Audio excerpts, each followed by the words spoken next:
Hello, everyone. This is MegaFire here, also known as David. Just wanted to thank you guys for choosing us. I want to put this little preface in to let you know that we pre-recorded the first few episodes. So we really find a groove around episode 4 and 5, a formula that we're really happy with. So if the first few episodes feel a little rough, I ask you to stick through it. I hope you all have as much fun listening to this as we did recording it. I just wanted to let you know that we do try to give a summary of each of the issues that we cover and the stories that are in them. But I feel like the best impact would be if you read along. And plus, I feel like it's worth it. Listen, I've read this comic like 5 times. You can read it once. If you're a Sonic fan, there's some good stuff in it. Maybe. Good, bad, good. Who knows? Anyway, I won't interrupt anymore. You guys enjoy the episode. And thank you so much again.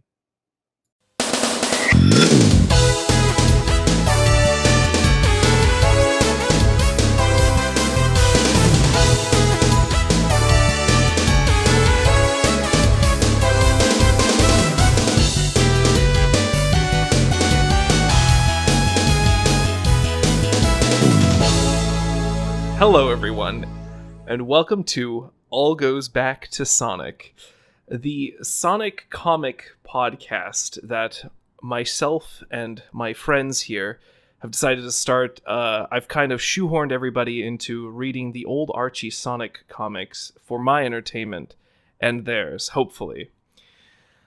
We've decided to cover, for this first issue, or first episode, the miniseries and the first 10 issues of the original run. The miniseries and the first 10 issues were written by Michael Gallagher, who also worked on a bunch of Marvel things and the Mad magazine, if anybody ever read those. I think he also did some work on the Guardians of the Galaxy comics, but I'm not 100% sure on that. I know he was pretty prolific back in the 90s or in 80s. Maybe he still is. I just don't really keep up on his works. But yeah, the comics we read are basically very fun slapstick comedy, and I'd like to introduce my co-hosts. I should introduce myself. My name is MegaFire, and I will be the host for this podcast. And with me are Harvek, Dorko for you, and Bob. Go ahead and introduce yourself, Harvek. Hi, I'm Harvek. I'm very excited to read the Mega Man comic. Yes, we are planning to do that too. Where we're not right now? Oh, is that what you read? Oh, shit. Hang on, I'll be back in a minute. Finish the introduction. Okay, sure. All right, Dorko for you. Hello, it is I, Dorko for you.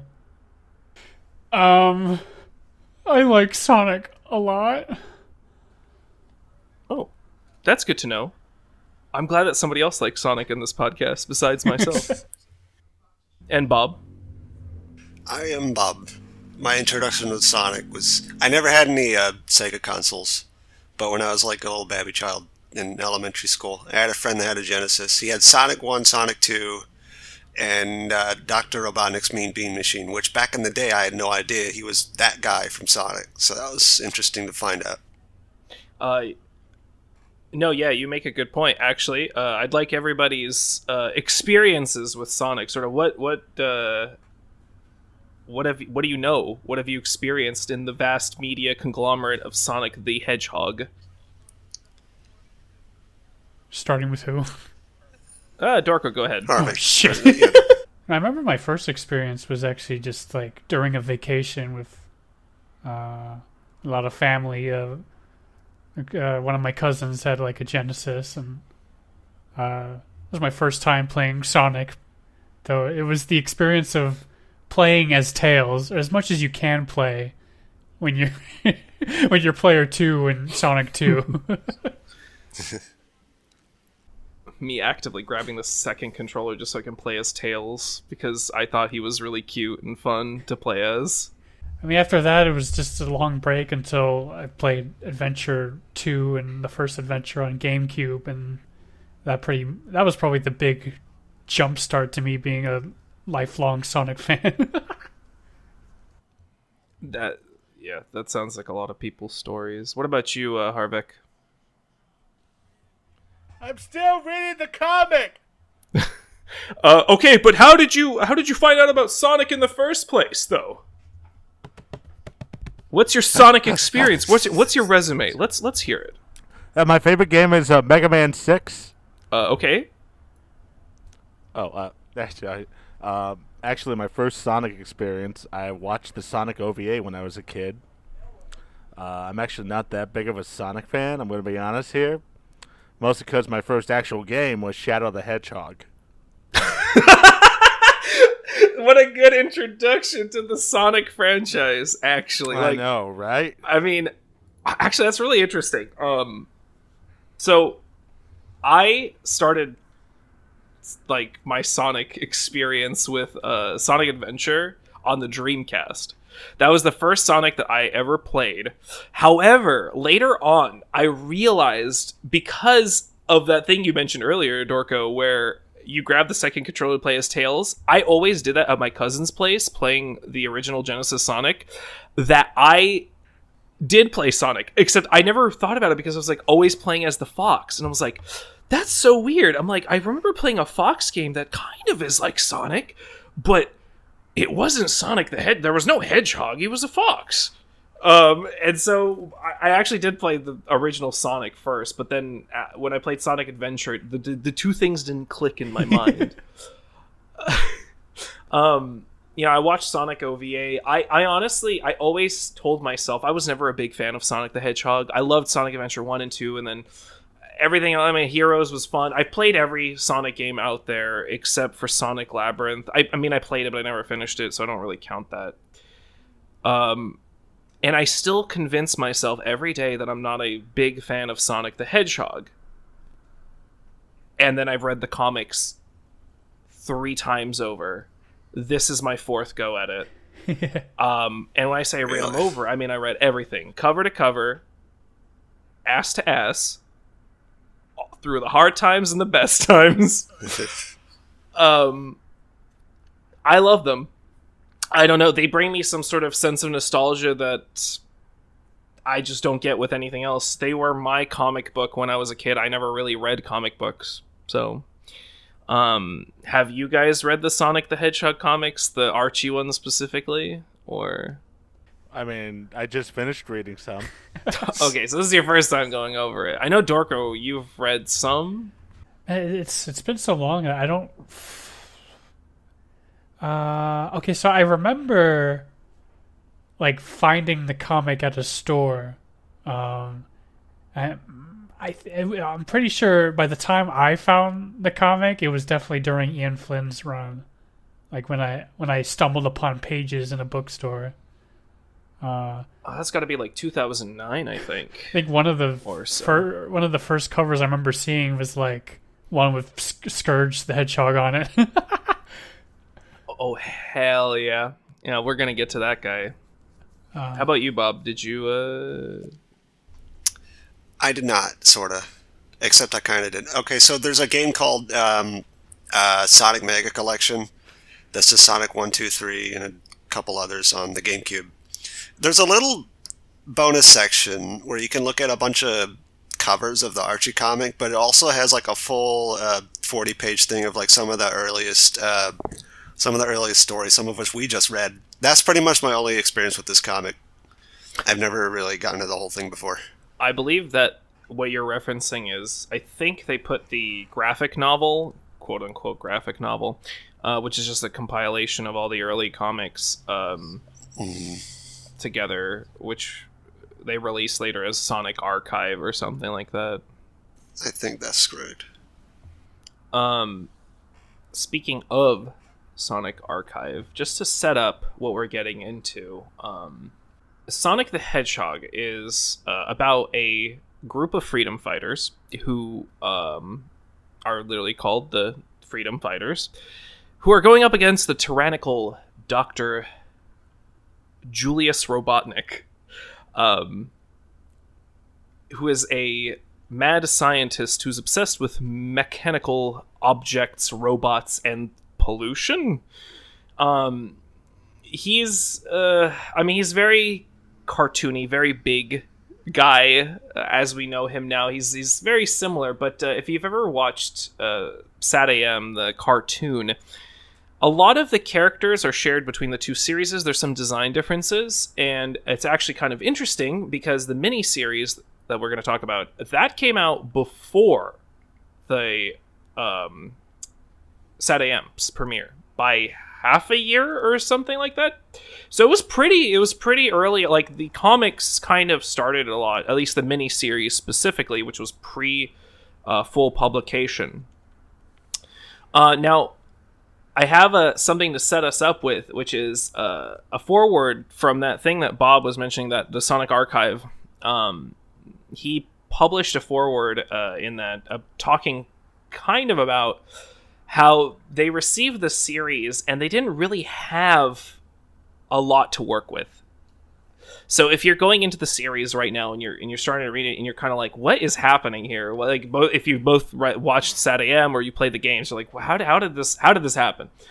The answer is Sega, being like a lot of companies, kind of cast a net and sort of wanted to see what stuck. And Mike Gallagher got a very basic introduction. They're like, there's going to be an enemy named Robotnik. He's a bad guy, and a hedgehog with some subsurf. Like, it was a very minor love interest with this princess who is Sally Acorn. And the hedgehog's going to be a wisecracker, and very surface level overviews. And because Mike had some experience with other comics, so he's like, well, I can probably work with this. And then there's some visuals that they got from the games. I mean, like, it'd be stuff like we got from publications and game magazines of like screenshots from the shows, and they made line art, set up the characters. The characters we have are Sonic the Hedgehog, Anton, Boomer, Sally, Tails, Bunny, Mutsky, and Uncle Chuck. Mutsky and Uncle Chuck being related to Sonic, Uncle Chuck being his uncle. Anton was this soldier-esque coyote guy who also had like this love interest rivalry with Sonic for Sally, and he had a French accent for some reason. They made him French.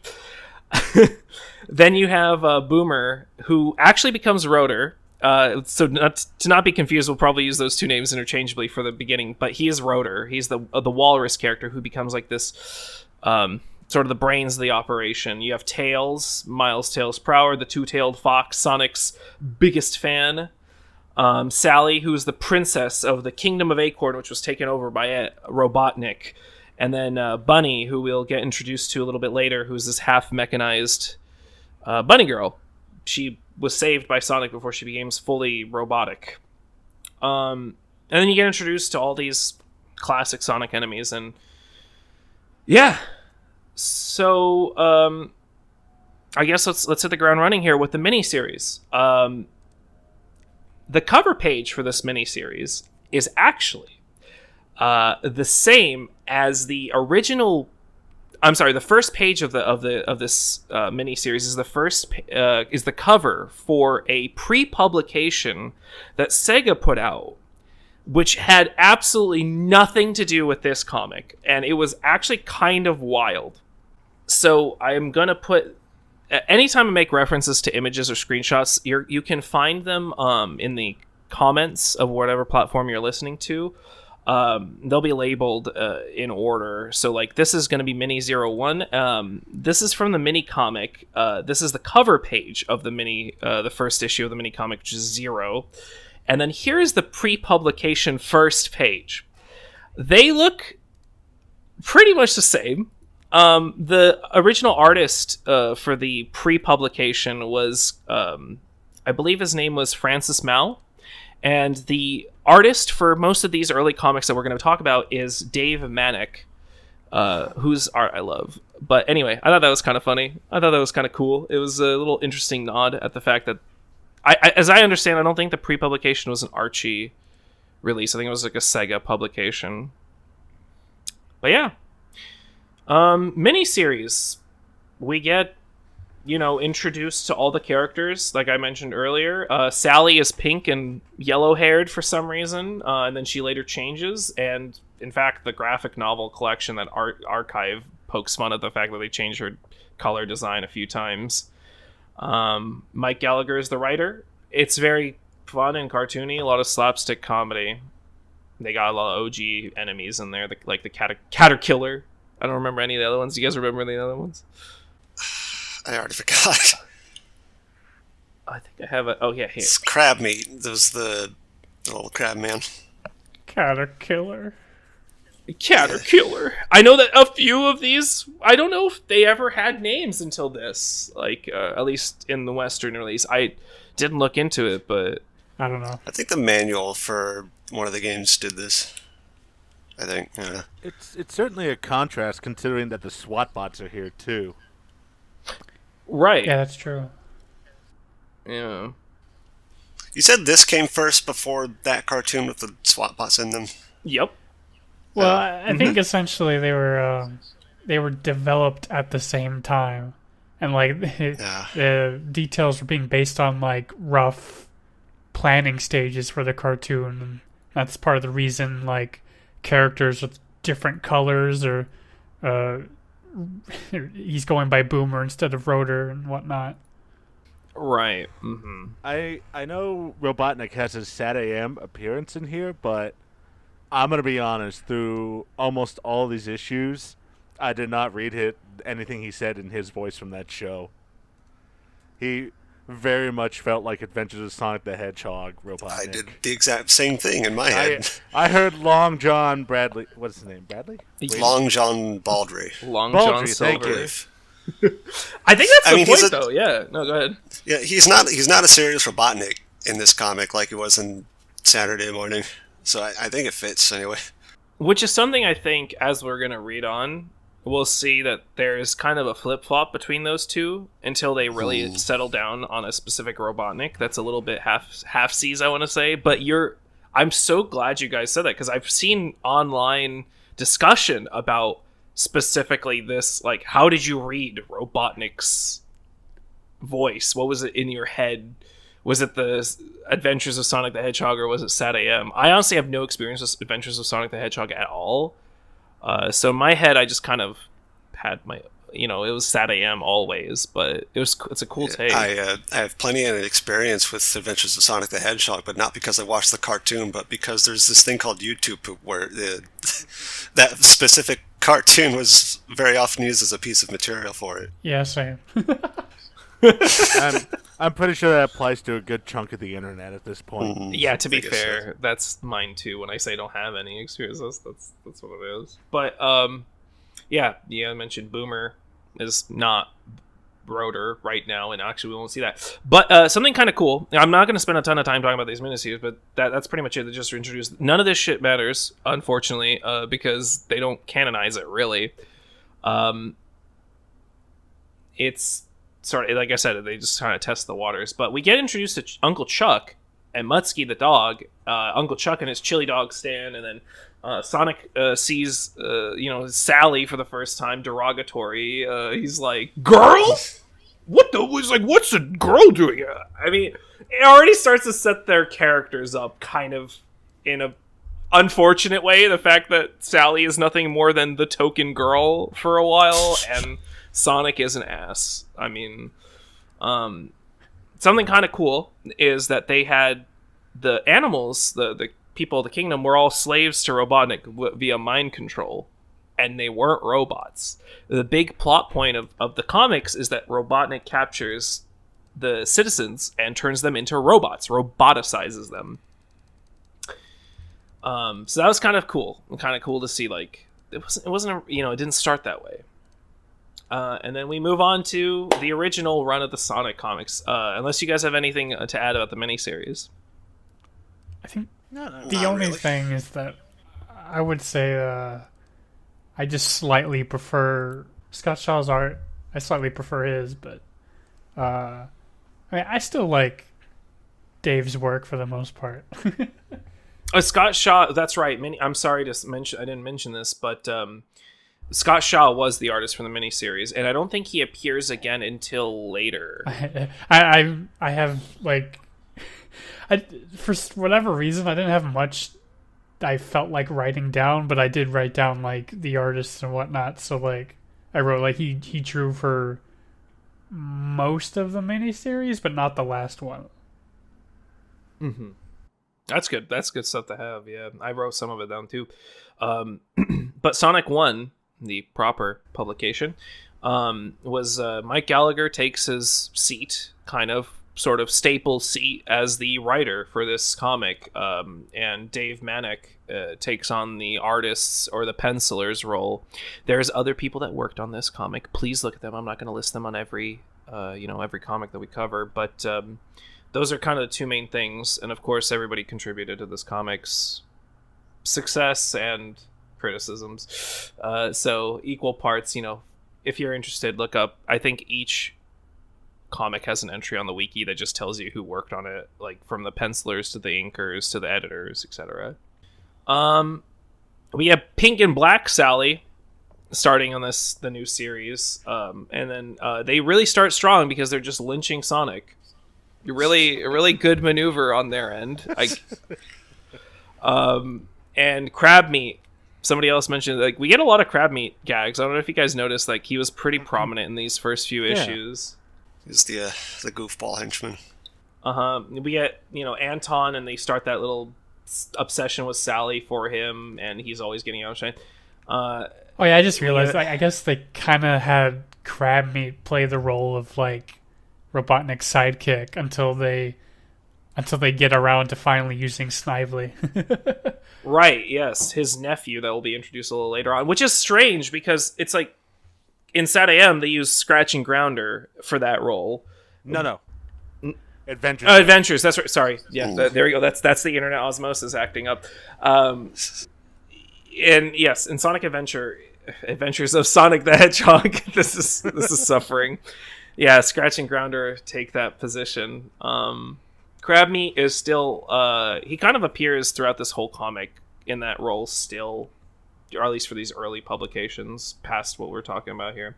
But the first, I don't know if you guys found any kind of sense of irony. I thought it was kind of funny that the first plot that Robotnik hatches is, for his love of machines and pollution. He's like, what if we grow a giant plant to delete those furries? Instead of, doing anything mechanical. Now, giant plant, better. There's one little detail I noticed going through these. It's kind of jumping around a little bit, but sure. I like the continuity of Knothole having an extremely complex entryway that keeps showing up. Yeah, like the little underground tunnel that's ridiculous to actually get through. Yeah, actually, we are introduced to that concept that Knothole, their hideout, is got a zigzag tube, and actually, yeah, we do get an X-ray shot of that pretty frequently, and it doesn't change a lot too. So they keep it pretty consistent. Yeah, it's the same design. I think they even used it in the miniseries. I think so. Yeah, you may be right. You might be right. And this is where we're introduced to the roboticization of the, the characters in the world. Casino Night Zone is introduced in the second issue of the series. We got, I don't know, anything notable in the next few issues? I think. Yeah. Yes. Okay. I got a couple. Issue 2 has some pretty big ones. Yeah. Yeah. The issue 2 has we get introduced to Scratch and Grounder. We get coconuts. We get Looney Tunes. We got lots of puns. They are just doubling down on the fact that this is a wacky, zany comic that just doesn't have super great puns. I mean, they don't all land. Look, Scratch and Grounder showing up definitely just locked in the Adventures of Sonic the Hedgehog vibe I had for Robotnik. Yeah. Yep. I agree. And it's a little weird. They really only kind of show up in this one. Right. They have a great art. I mean, the art is so good in this one. I just love this close-up on Sonic's eyeball, with the bloodshot eye. He's just going, yikes. He just looks so angry, and it's just... It's also a little weird to me that they have Grounder and then the enemy he's based on the same comic. I didn't think about that. Yeah, you're the Burrowbot, I think, is the... Right? Yeah. Yeah. Oh! I'm sorry, I'm going through issue 2. Can we talk about Cal and Al? Yes, that Vertigogo. That is the story that these that we are actually introduced to rings called magic rings right now, and we get zones. Sonic falls into a zone where there's a man who is vertical, and horizontal, where they're basically like on the panel, vertical and horizontally. So yeah, what do you go ahead? Do these guys ever show up again? Because I immediately forgot about them as soon as I finished this part. Yeah, boys, keep them in mind. They're important, actually, for some reason. Don't forget about them, unfortunately. They kind of suck. You guys will notice, this may be a hot take, but Mike Gallagher, in the beginning of his run on this comic, is not very good at introducing characters that are original. Yeah, I was going to say that. Yeah. Between these guys and, like, what was it? Like, Betty the Butterfly? Yeah, we get Betty the Butterfly. Do you have anything specific, Harvek, that you were about Cal and Al? No, I just wanted to bring up their existence. They are now in this comic's lore and history. Which, unfortunately, sometimes we have characters that are in the comics lore and history that just get forgotten, which are cool, and then other times we have ones that are just sort of... I'm going to put this in my back pocket just in case Ian Flynn decides to bring back Cal and Al. Yeah, keep Cal and Al in your back pocket. You don't have to wait that long. Also, this for some reason, this is where we get introduced to the little romance subplot with Amy, or not Amy, Amy, with Sally and Sonic, in the form of a pinup. These pinups, actually, it's kind of something sad. I really like them because they do like these nice little art things that are just literally one page, and it's just either a pun or a gag or just art of Sonic or the other freedom fighters doing something.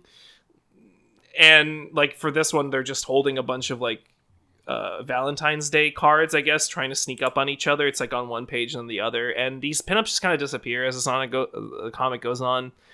It's kind of evident of how they were shifting their focus from a, Saturday morning cartoon style to something with plot. In the next few comics, so Sonic 3 and 4, so we get introduced to the a new character, Bunny Rabbit, and Rabot, yes. Yeah. So that kind of, we get a really fun plot regarding Robotnik wanting to pollution bomb the planet, and you can very much see this was a comic in the 90s and sort of see the political and atmosphere where they're taking the freedom fighters are taking to the streets of Robotnik's city and trying to protest against bombs, and like a lot of 90s, like stop bombing, stop war. It was very of its time. It's kind of interesting to see. I don't know, I don't feel like we see a lot of that, but there's some like political gags here and there in these early comics that are kind of cool to see as a time capsule thing.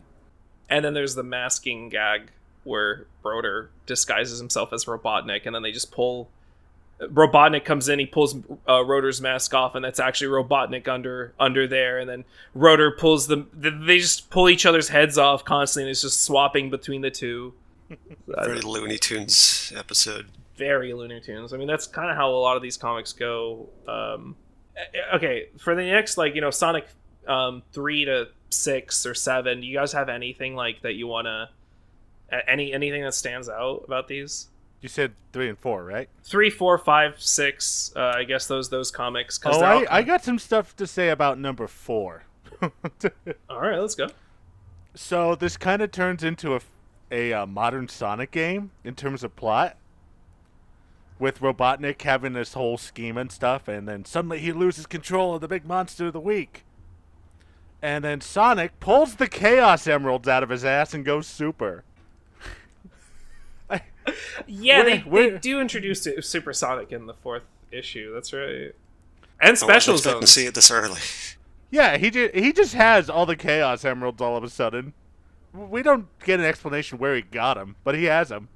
Oh, to be clear, they're called just the Power Emeralds, I think, or nope. No, he straight up went to a checkpoint and got all the rings. Right, yeah. Got all the emeralds all at once. To quote him directly, luckily I was recently able to collect all 7 Chaos Emeralds along with 50 rings. Right. So that's a thing that the comics do, is there's inconsistency between calling the there's, I feel like, going to be like 10 iterations of the emeralds as we go through, and the team actually like gets access to the games. And Wait, that's other kind of strange because like they just got it right the first time. Wait, what? You can't see, but I'm like nodding my head like, yeah, it is strange, isn't it?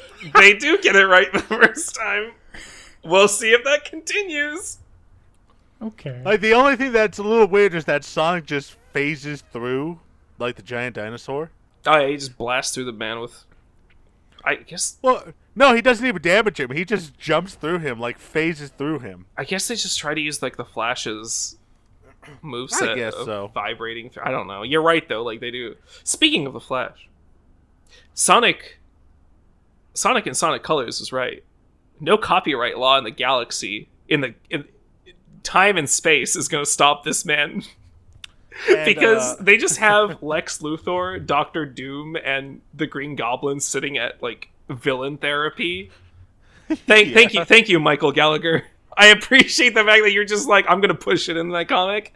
I don't care what lawyers come after us.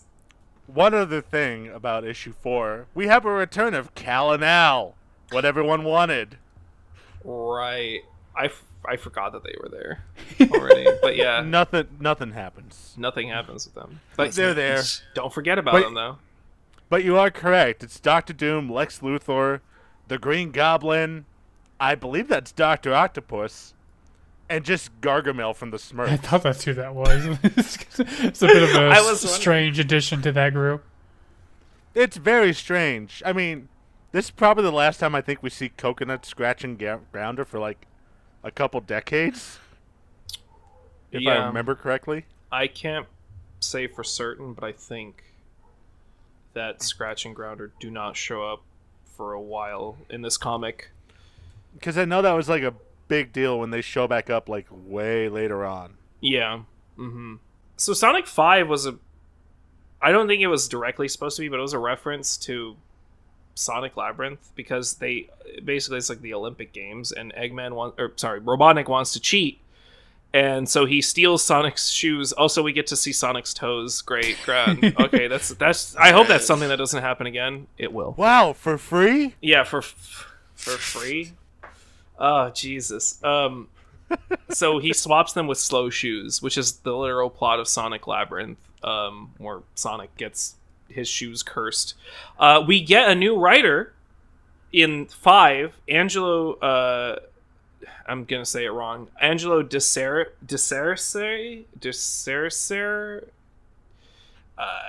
Yeah, Angelo. He's co-writing with Michael Gallagher on this one, and he doesn't appear until I don't know when he appears next, but he doesn't appear anymore. Just this 5th one out of this batch. That's not in the quite right. No. 5, 7, 10, and he wrote the second story in issue 9. Okay, there we go. I appreciate. See, this is the diligence that we. So yeah, just kind of like to keep track of who's writing what, because kind of shows us. I feel like it's one of these in-depth analyses that I'd never done before, where like, because y'all know we're gonna get to Ken Penders and his infamous contributions. Don't speak his name yet. We're not there yet. We're not there yet, but I just want people to keep in mind, because I am a notorious. I hesitate to say a Penders defender, but because I don't. But I have appreciations for some stuff that he's done, and I feel like it's fair to say that. And I just kind of want a backing on when we get to stuff that maybe is good, or maybe we do enjoy. We realize, oh, Penders worked on this one or whatever. So. But we'll see his descent to madness. Again, I'm not in the camp of like he did nothing wrong. He definitely ruined a lot. Anyway, MegaFire, how long were you working on Pender's Defender? I just thought of it on the spot because I'm a freak. Penders. All right. Listen, we'll get to Penders. We'll talk about him. We'll get there. We will dissect that man like a rat in high school biology class. I can't wait for the strangely humanoid Sonic characters. Oh boy. Oh boy. We get cover art in then Sonic 6 by Dave Manak and Henry Scardelli, who's also a new name. They collaborate on that one. And our first game adaptation, Sonic Spinball, guys. Why do you think Sonic Spinball had the first crossover they get is Sonic Spinball, like a complete adaptation of a whole story directly related to a game?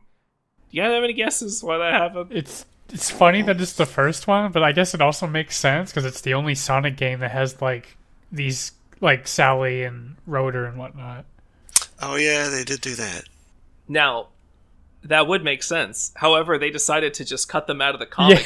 Yeah. The comic itself is just Sonic. Well, they left the comic to show up in the game. You're right. They couldn't be in two places at once. Oh man.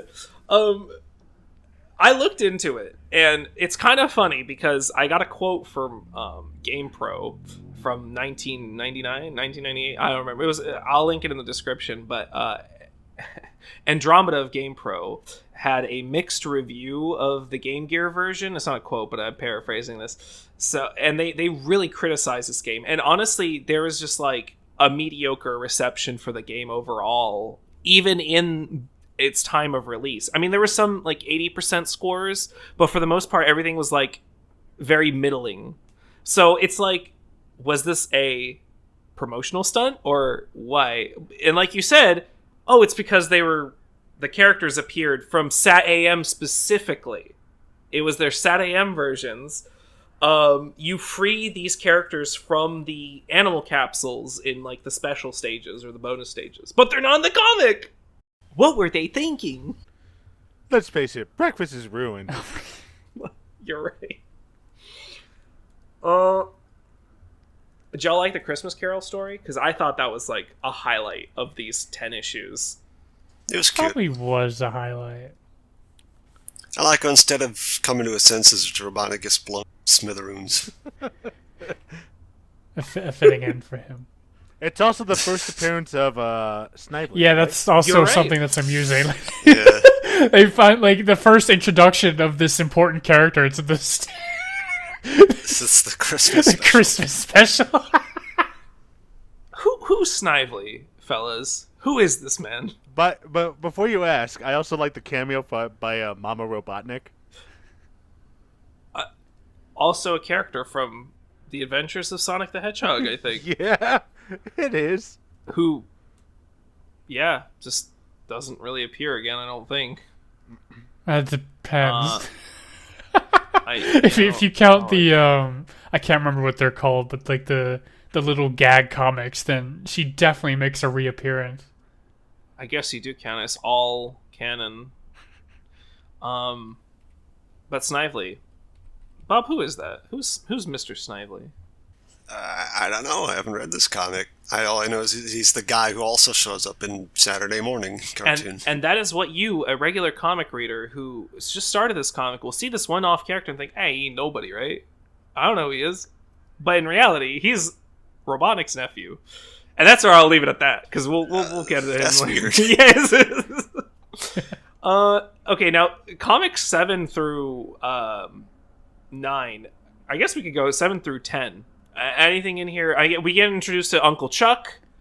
Sally actually gets some character. She's doing things, and we find out Robotnik's a furry. He wants to marry Sally, but like only as a gag. It's not real. I guess it's only marginally better than that weird like the like it was like an Australian amusement park Sonic musical where like Robotnik actually was just in love with Sally, and it was weird and strange. Oh my god, I forgot about that. I did not know about that. That's weird. This comic's weird. This comic's strange. I think the slapstick is fun sometimes. The puns aren't great always. It's not great. It's not like funny, but I thought it was cute. I thought it was a good read. Mm-hmm. If I'm gonna be honest, at times maybe especially towards the end of my read, I was feeling was getting a bit mind-numbing and maybe somewhat repetitive. I'm I'm kind of trying to like do my best to stick it through till the comic changes and gets bad for different reasons. Well, I hope that things will get better before they get worse. By the way, I think this is also the issue where Boomer becomes called Rotor. Issue 8, I think. No. Well, they call him that in the Christmas Carol. You're right. You're right. They do start to call him Rotor. That's correct. They just start wearing a name tag in issue 8 yeah, for a little bit. Yeah, they really wanted to make sure that people understood. Issue 8, I think, was pretty fun. I liked it. It was, I mean, again, just it's kind of hard to talk about these concisely because they're just gags. They have Urkel. It's issue 8 is about Sonic fighting a bunch of robot masked like heroes based on different comics, and one of them is just literally Urkel. Because Jaleel White is the voice of Sonic from the cartoons. I like the Spawn Mower. Yes, Spawn is one of those. Spawn Mower is actually funny. We have actually we have our first bit of lore in 8. Well, it's minor, but you know, they kind of introduced Robotnik. Oh, Snively's there too, actually. Snively's I think this is first Snively after the Christmas special, right? Yeah. Yeah. And I think this was also the first time that Robotnik had like a proper base instead of just being in like a shack. Robotnik farmhouse. I didn't even realize that he was just in a shack. Yeah. They're starting to, like, issues 8 through 10 is where they start to shift this to more of like the... Just to stay on that for half a second, I would like to point out multiple times they say that Robotnik has already taken over the world. Yeah, he's just hanging out in his shack. You know, my man, hard times have fallen on the Robotnik empire or whatever. I think that's just part of the strangeness that comes out of like having characters and setting from Sad AM, but having the tone and writing that's more similar to the Goofy cartoon. He's still building the giant gold statue of himself on that mountain. It's not done yet. It's just a temporary living space. Yeah, it's a male living spaces. But like one of the things, like going back to it, yeah, he actually has a base of action, and they gave it a name. In a screenshot that I have, it's called Robotropolis. Very creative, but at least it's something. And it's funny because you see the Great Forest also, where Knothole is located, and something in between the two called the Forbidden Zone, which it means nothing to us now, but that becomes something later, I promise. It's kind of nice. I mean, this is really that shift where they're like, okay, it's time to get something more consistent with our story. But it's still goofy. It's still goofy. It's still, I mean, there's a lot of slapstick. By no means is this the turning point. They do beat Robotnik by just playing music at him, so... Mm-hmm. Yep, they get shrunk down, do a little gag. We see them go into the Mobius. I don't know if this is the first time we see the name of Mobius. Later on, we'll find out this is the planet's name is Mobius, but it's called Mobius Musical Hall. And it's... yeah, I don't know, it's neat. I like that they're giving... I mean, Mike Gallagher... had a lot of, I think he's maybe it was him, maybe it was the team that at Sad AM and the Adventures. I mean, they're all kind of like doing an osmosis to each other, but it was nice to see like these concrete names and then they stick later on. Mm-hmm. In issue 9, we get our wait. Are you talking about like just the name Mobius for the planet, or? Yeah. Well, I don't think it was referenced as the name of the planet in. Well, I mean, I was just trying to remember. Like, I thought that came from like a manual, but oh, you're probably right. I think you're right. And there's these times where I feel like some fact checking is needed, but it's like I don't want to click away right now. I don't feel like it. Well, the fictional planet of Mobius was a common element. According to the Wikipedia, the Sonic Wiki News Network Wiki, The Japanese manuals, yeah, referred to it as Mobius. Oh, wow. No, I'm sorry, they wasn't used. It was something that came later, which was a Sega of America publication called the Sonic Bible. I hate that. The 1990s were weird. What do you mean? Sega of America published something called the Sonic Bible. What? And it referred to it as I mean, I'm not Mobius. that informed about it, but like I feel like properties, like cartoons even, they just have like Bibles for stuff like Oh no, that's part of what I'm talking about. I'm sorry, I misinterpreted. It's not the fact that it's just like I love that all these companies just have like these compendium, these official like canon compendiums for their stuff. Finally, it's time for Jesus the Christ. I know he comes later. I'm sorry. his name is Knuckles. Wrap it up. There's actually still a little bit I want to talk about with issue 9. Let's go. That's what I was gonna say. Yeah. So we get our introduction to the first robot Sonic, Pseudo Sonic. In any continuity, I might add. This is the first time any mechanical Sonic ever showed up was in this comic. Metal Sonic's humble beginnings. Yeah. This cover is actually a reference to a Flash comic, too. Wait, like for real? Yes. It's actually a reference for the time one of the Flashes met the very first Flash. It's an exact replica, pretty much. Do you want to know how broken my brain is? I thought you meant like a Flash animation or like a Flash, the software comic of Sonic the Hedgehog. Yeah, yes. This comic's a reference to Super Mario Brothers Z. Shit. God. No, Flash the superhero. That's cool. See, I didn't know that. Like, I know there's a lot of these things littered in the comics, but I have no frame of reference for it. Yeah. And see, for some reason, I thought the mechanical Sonic in this, Pseudo Sonic, I thought he showed up in Adventures of Sonic the Hedgehog, but I don't think he did. Wait, the design I is... could have sworn there was an episode with man. I looked it up. I didn't see anything of it, but I could double check. Go ahead and talk. I'll be back in just 1 second. Yeah. He does appear. He does appear in Adventures of What do Sonic you mean? the Hedgehog. How hard you look? It popped up right away on Google. Well, man, what string of words did you use? Like, fake Sonic robot first appearance, not Metal Sonic, Mecha Sonic. Is that what you put a pros in Google? No, I went to the Pseudo Sonic wiki page. It's probably, you probably went to the Archie specific one. Well, no, it's all of them. The Yeah, News all Network right. one? You know what? I do remember seeing this guy in this. All right, I'm gonna go yell at the wiki creator for not including this anywhere. Now Yeah. I look like an idiot now because I knew I saw this guy in the cartoon.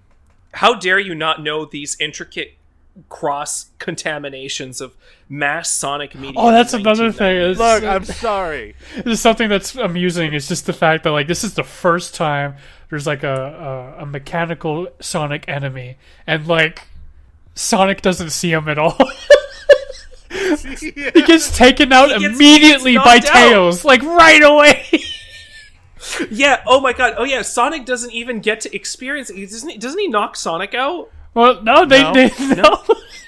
Sonic's stuck being allergic to flowers. Oh my God! I completely. Sorry, this is more important than the first appearance of a mechanical Sonic being.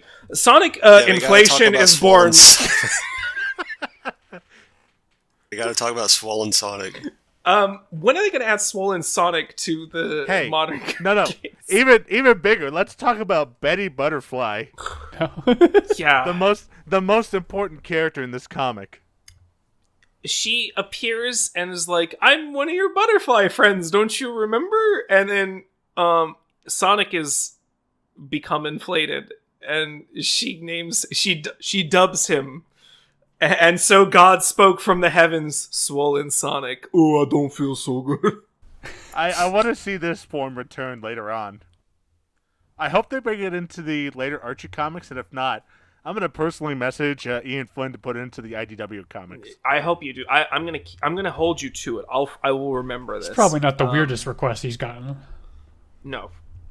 But I also don't want to have that on my timeline, so... There is something I want to talk about, which is tangentially related to this issue specifically. It's more of like, at the very beginning of this comic, you see Antoine, he's guarding the entrance to Knothole, and Sonic hits him like really hard with the entrance stump. And basically, instead of saying, apologizing or making some sort of like, apology gag, he just doubles down on his like absolutely shitty treatment of this poor coyote. And is just like, uh-oh, I hope your ego or your head doesn't get more inflated. And I'm like, my brother in Christ, you have the biggest ego on this comic. Well, and you're like, maybe it's in competition with Robotnik, but yeah. Yeah, true. But they just treat Antoine so poorly in this whole early publication. Like, it continues for a while. It's kind of unfortunate. It actually is kind of Antoine. strange where you have this one character that's treated poorly because he has a big ego, and then like Sonic is fine even though he has a big ego. Yeah, he's got the biggest ego. A lot of these characters don't have like. It's cool if once you establish person. Well, not cool. It's not cool. Don't bully people. But I mean, unless the person deserves to be bullied. But who gets to decide that? I do. Come to me with all your bully requests. But like, it's like they don't really give a lot of these freedom fighters a ton of character. I mean, we know Boomer is just Science Man because he hasn't like a moment where he just like works with a microscope or something and reinvents a computer thing. Rotor. It's Rotor. Sorry, now. Rotor. Yes, it's Rotor now. They made sure to emphasize that because of a funny little gag where they take him to his workshop and it says Boomer's shop, and then they cross it over with Rotor on top, where they go to dissect. Well, a little bit earlier in the comic too, he's also wearing a name tag that says, "Hello, my name is Rotor." Yeah, that's right. Metal Sonic doesn't get to... So he actually gets to... Or, sorry, Pseudo Sonic gets to Knothole, and he doesn't get to get any of that data back to Robotnik, because they... TailsKicksass.net. That's where the name came from. It's that... Tails... Everybody's, like, ready to give up. I don't know why. Everybody just looks defeated. It's like, you just get... It's terrible, because Bunny, just a few issues before, just absolutely wrecks house with Sonic. Like, they show her to be, like, the strong, she's using her robot powers for good, and she's strong, she's a good character. And then, like, she just doesn't, she disappears, and then she's back in this issue, and they're all just standing there like, what do we do? And Tails just gets in there. He just spins around and beats this robot, disassembles the robot immediately. Like, no issues. I'm just like, dang.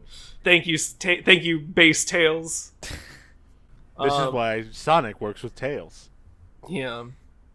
Another character who really doesn't have a ton of personality yet, except that he looks up to Sonic. Sally doesn't really get a ton either yet. Yeah. She's the girl. Oh, she's got black hair now. They make She's had that for a while, by the way. Yeah, in this publication, but they had a little gag about how she is.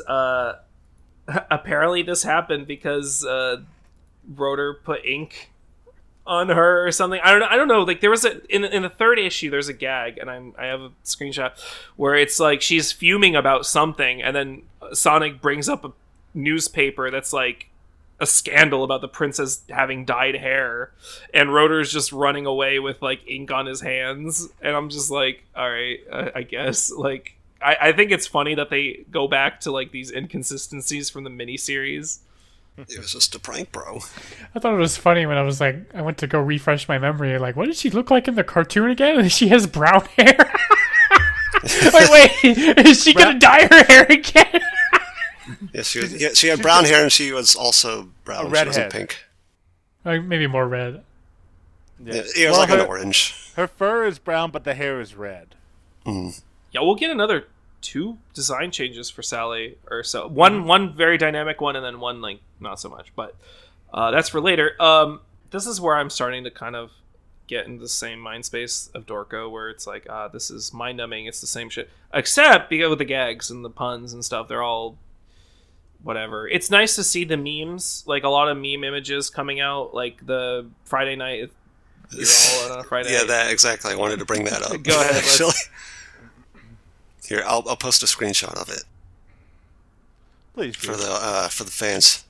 Here's the Home Alone on Friday night. You're pathetic. All right, but now read the actual line and see how much worse it is. I don't want to go out on a limb, but I would like to get the root of Sally's problem. It'd be a sap if I decided to leave, as Forrest is that's concerned. Yeah, so I it's don't wanna just finish rapid this. fire. I'll try to see to think through fear sure. If not, I'll be pining and weeping. I'd much rather take a burk. Okay? Yeah, I'd much rather him look at me and tell me that I'm alone and pathetic than having this read through these shitty. I'd much rather him tell me I'm a fucking loser than to read all this. Please stop the tree puns.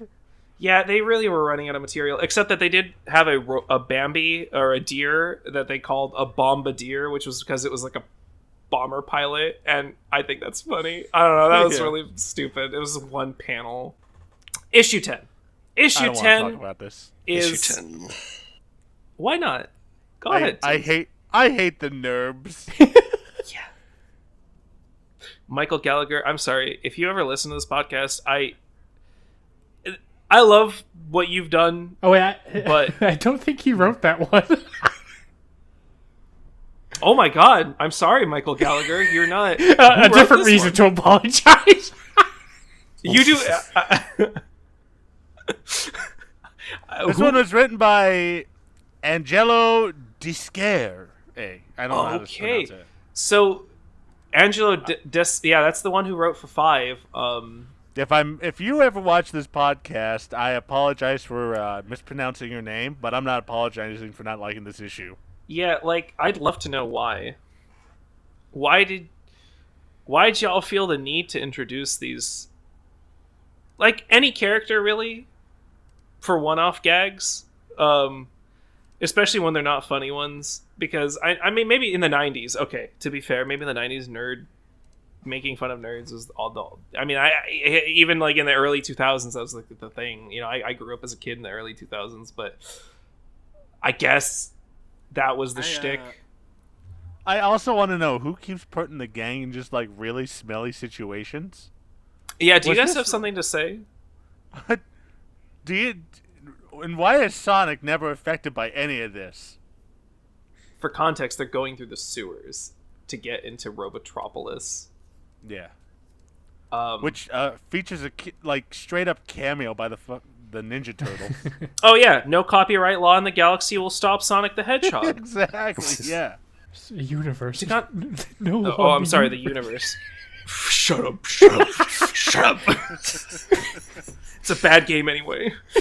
No, don't go into that. Yeah, I'm sorry. Don't at me.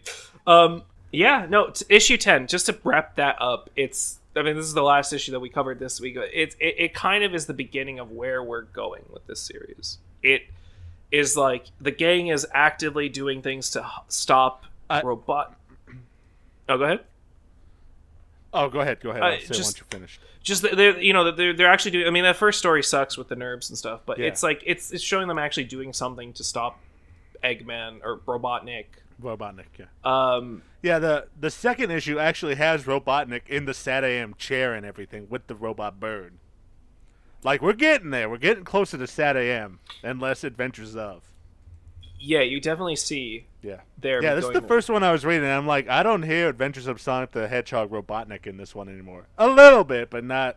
We're getting to more SatAM. Mm-hmm. We get a little bit of Anton character development. You know, he's like in a hot air balloon and he's like actually fighting back and being competent, because before he's just cowardly. But like, you know, we start to see him develop into something. I mean, it's like a crumb, but it's something. And we see a little less of the cartoony stuff, but it's like, this kind of goes back to what I said about Dave Manak. I love his art, and I think it's really fitting for both like these action-y sequences, which are far and in between in these early issues, and at the same time, they work well with gags too. I also feel the need to point out Robotnik riding a giant metal rhino. Yeah. Anybody have any last thoughts on the just kind of let's just kind of sum up what we felt on these first few issues. Bob, what are your thoughts? Just give us just your summary of this. What are your feelings? Well, again, it was a cute read. I enjoyed the time I spent like reading it. It was just like not funny, but it's just a little kids comic. It was all right. It was all right. I liked it. I'm looking forward to the next session when things start to change into the thing this comic actually became, and not just like the. See, I thought it was a mix of like both the Sonic cartoons, right? Mm-hmm. Both Sad AM and Adventures of, which I thought was kind of neat. But like Dorko said, it was turned into kind of grating and wasn't like the best thing ever. But it was all right. Just my thoughts, I guess. What about you, Harvek? What are your thoughts? I'm torn. I know it's like comics for kids, but some of them were all right. But some of them it's just like oops, I hate all the nerds. pun, slapstick, and one-offs and the one-off nerds, characters and yeah. nerbs. The It was just nerds like hurt whatever. me physically. It was a cute read. It was just also like whatever. I can't wait for them to mess up the Chaos Emerald arc, despite getting it perfect in like the early ones. It won't be more than once. It'll be more than once. Dorko, what are your thoughts overall? Yeah, like at times it was just enjoyable, fun read. Nice gags, cute artwork. Yeah, and then towards the end it got a little repetitive and mind-numbing for me. I did think there was something kind of charming about those moments where, like for example, the Casino Night Zone, where it would have like the page where he's going through the pinball machine. Like those kind of moments were like like a creative way to illustrate Sonic in a comic. It was cute. I like that. Or like another simple moment of seeing Sonic bounce across enemies like he would in the games. Mm-hmm. That's actually, you bring up something very very cool that I thought they did, which was sort of get the kids into the like, it's like, oh, look at, like, I think in issue 6 they were like, same one where he like gets the I know, I think it was whatever one he was Supersonic. They're like, hey kids, help Sonic grab all the rings in the special zone, just like the games. And they have like the Game Gear controller like illustrated. It's like, the kids are it's just these fun little things where they're like, yeah, just like the games, even though they have their limits, as I mentioned before, where Mike Gallagher said some of the challenges where they didn't have a lot of material to work with. And this is something that persists, and we will see this until it kind of gets its own identity, that they are like struggling to balance between what is expected of them corporately and what is expected of them from the fans and what they want to do. It's going to be interesting.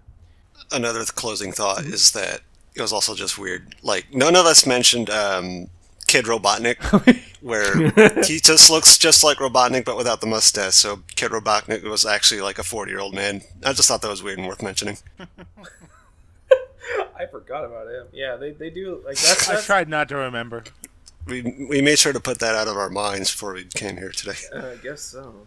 Yeah, that's pretty much it. I mean, these comics, like we mentioned, is like slapstick fun.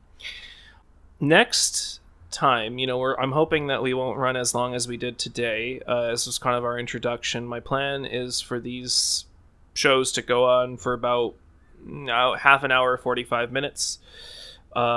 And preferably we will have smaller chunks of the comics to get through. So the plan for this next set is, I believe we're going to do 11 through 20, including the In Your Face special, which is, we will start to introduce specials, and then there'll be many, the spin-offs that we're going to go through. So if anything changes, I mean, obviously you'll know on the next issue. And I'm planning to have these out bi-weekly. So either weekly or bi-weekly. We'll see how it pans out. I'm trying things out. So if you're reading along, about 11 through 20 is what the current plan is, but I want to thank thanks Ken Penders, the blog on Tumblr. She writes quite interesting takes on the comic, and while I don't agree with everything that she says, I still really enjoy reading through her opinions, and also for providing the read order Because when I was a youngin' and I read it for her first 2 times, I just used the like, hey, remember, like the little yellow blurbs in the bottom, like, remember when this happened in issue blah blah blah. I'm like, oh no, I don't, because I didn't read that. So I go back and I read it.